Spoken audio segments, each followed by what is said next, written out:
Hello, hello, hello. I'm your host, 5 Minutes or Less Review, and I just wanted to talk today about OnlyFans. Now, there's been a word around that's been circulating for some time now that sometime in October, OnlyFans is going to be shutting down fully, um, related to some kind of issues that's going on with the IRS and investigation from the public sector of our government. Um, but the thing about it is that we want to actually really examine what this company has really done, and in order to start that, we have to look at where it all started. Apparently, it was started by a guy named Timothy Stokely in 2016, and he was a graduate of Anglia Ruskin University, according to what the sources say, with a degree of property and surveying.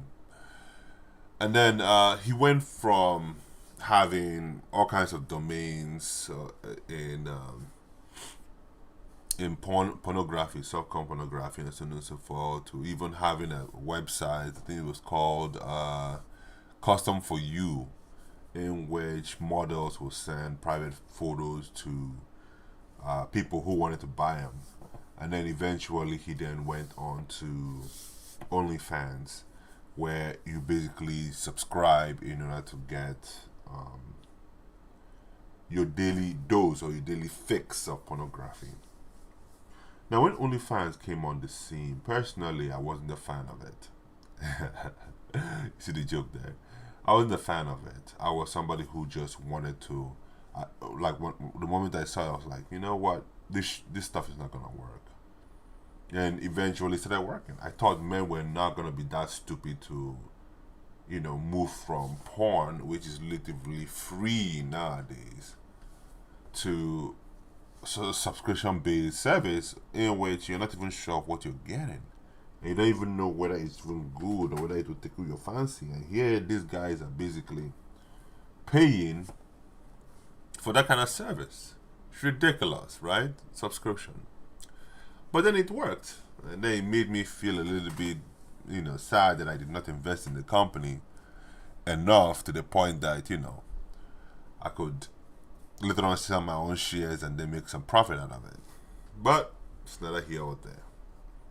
But the good thing about it is that now, as the company is falling apart, and to the truth be told, the company, I don't think it was created essentially for that. I think that a lot of people saw it, took advantage of it, and ran it to the ground with all those kind of pornographic stuff. And nobody, even in the government, if they find that there's no way for them to tax it or to make money off of it, they're going to shut it down. Or if they feel there's some safety issues associated with it, they are going to shut it down. I was reading somewhere that there's some child safety issues. There's some underage teenagers as a result of that. It's kind of considered like child porn found on the website or something of that nature. Some of the models are not safe. Certain conditions are not appropriate while working with so-called OnlyFans or so on and so forth. But the main thing about it is that the government have put forth a notion in order to shut down the website. Again, controlling what people do. I personally just say that when you shut something down, another thing is going to show up.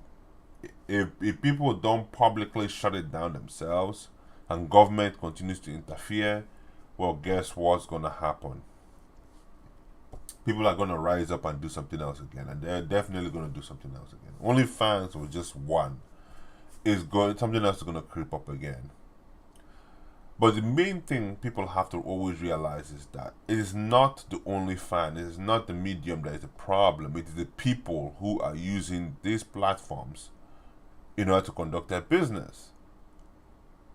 They need to create safer working conditions for the people that they're dealing with, regardless of the situation. I personally never liked OnlyFans. you know. But I'm not gonna sit down here and buckle the hustle. I understand what it is, and for those who will fall into that scam or whatever it is, that's on them, you know. Uh-huh.